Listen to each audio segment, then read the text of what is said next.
Welcome back to my channel, and for those of you that are new here, I'm Gwen, and I'm a 66-year-old woman of transgender experience, currently documenting my transition and making just all kind of general fun content. So, how is everybody today? How was your weekend? For those of you in the U.S., it was Labor Day weekend, so we had an extra day off, which was kind of interesting and kind of nice. For me, it was kind of a low-key weekend. Didn't really do much. Took care of a few things around the house.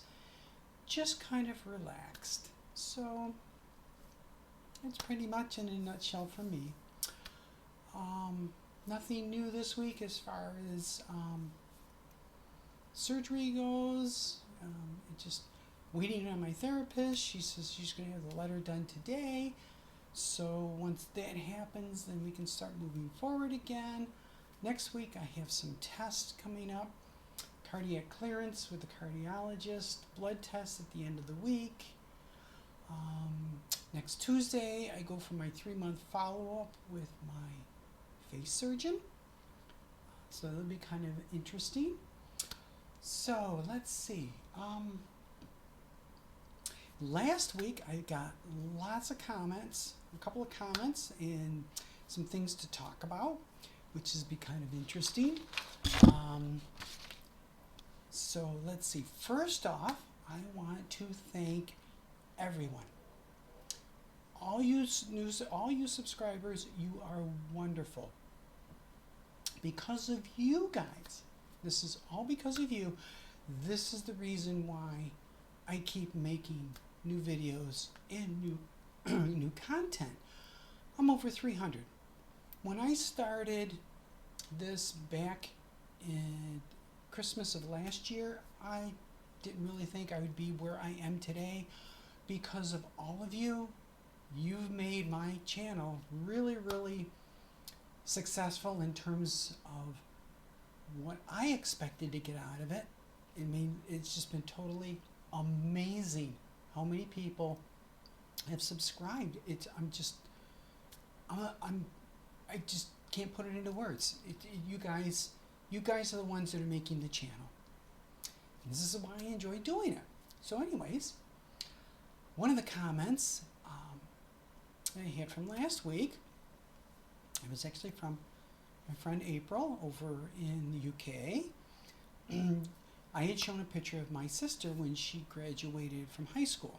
She was 18 at the time.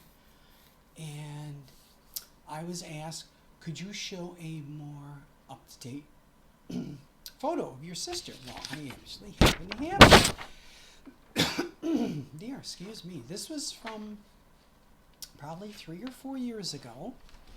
And this is what my sister looks like now. And yes, you can see the similarities. You're absolutely right.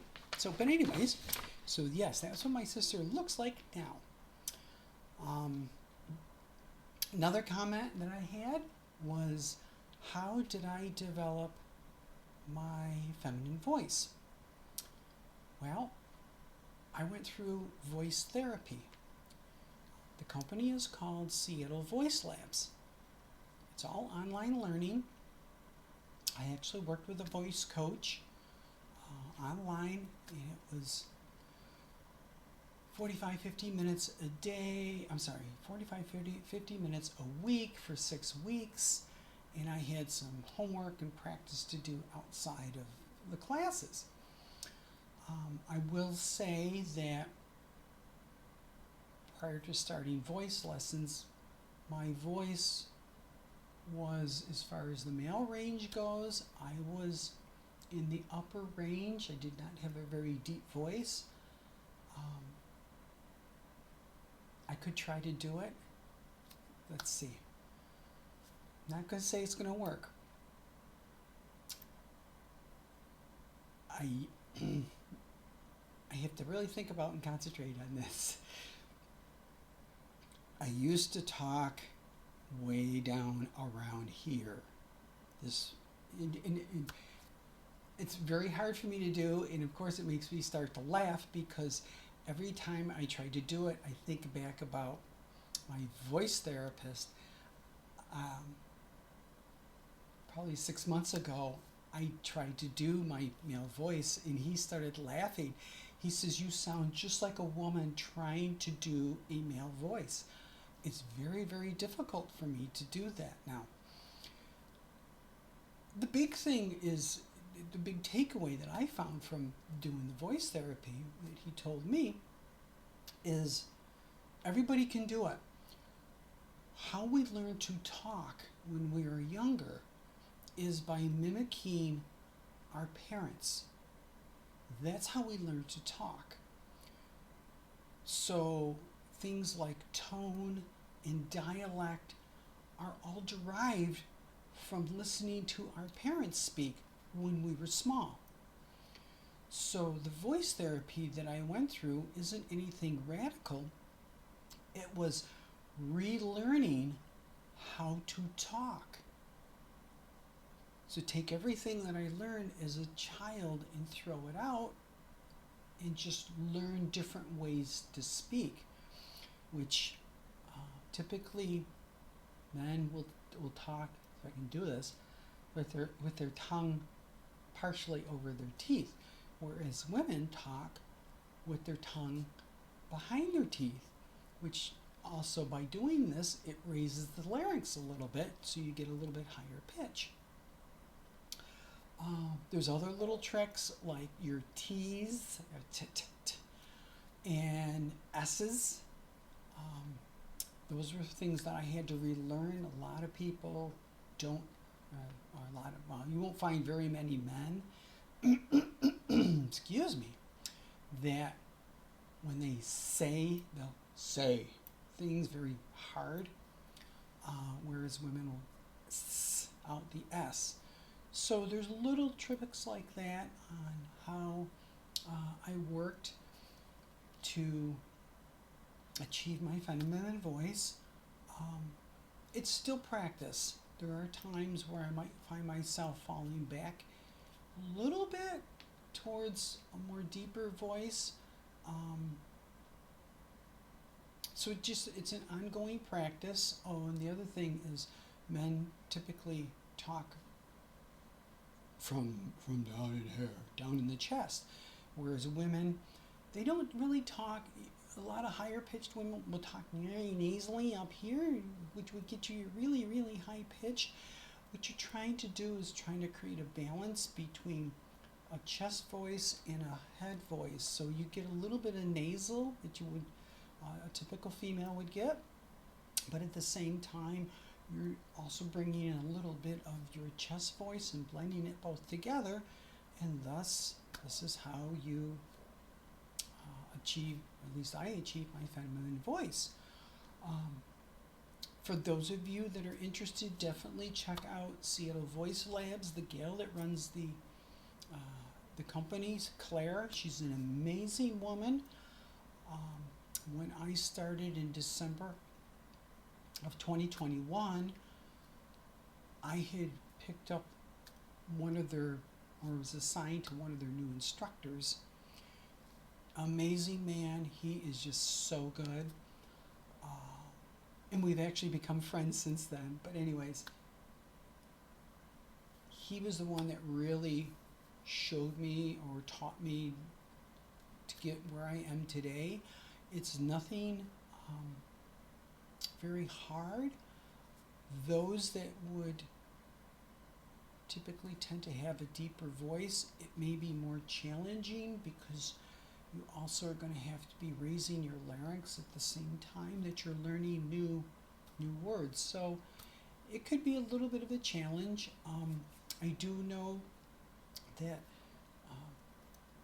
Claire has changed the business model a little bit. You still can take individualized lessons,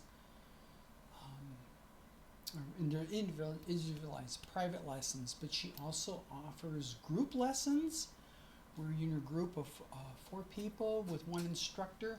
Those are significantly cheaper but anyways, that's my plug for Claire. But amazing group of people. I'm totally very satisfied with the way they are. Before I forget, it's kind of hard to see, but it's beige, beige day. I didn't know if I was going to wear a black top. It's too warm. No, not a black top. I've worn a lot of white tops, so I wanted something different. I really don't have a navy blue top, which I think would have gone really, really good with this. So I opted for kind of a purple top, which is fine. So I've gone through all my different colors for skirts. So probably next week, depending on what the weather's like, I may be back in dresses. I haven't worn a dress in a while, so there might be something different. As the days get colder, probably more as we get into November, December, I have a number of sweater dresses that I absolutely love, so I'll be wearing those. But anyways, so let's see. I think that's it for me for today. I hope I answered all my commenters' suggestions. So if anybody has anything else you'd like me to talk about, please feel free, in the comment section below. I answer all comments. I'm usually pretty good about it. Some days maybe not so good. I might be off by a couple of hours, but I'm usually pretty good about it. So nothing much really new for me, nothing much new going into the weekend. It's going to be kind of a low key. I'm actually thinking maybe Saturday of going to see my mom. I haven't seen her in a month and a half, so I should maybe go see her. And I'm supposed to meet with some other trans friends. So I think Saturday will be kind of a busy day for me, which is perfectly fine. And of course next week, 3 doctors or medical visits, so it's going to be busy, but that's enough. So with that, I hope everyone has a wonderful week. I hope you all have a wonderful weekend. Stay safe, stay healthy. Like, share, subscribe. Don't be afraid with comments, and I will see you all next week. Bye, everyone.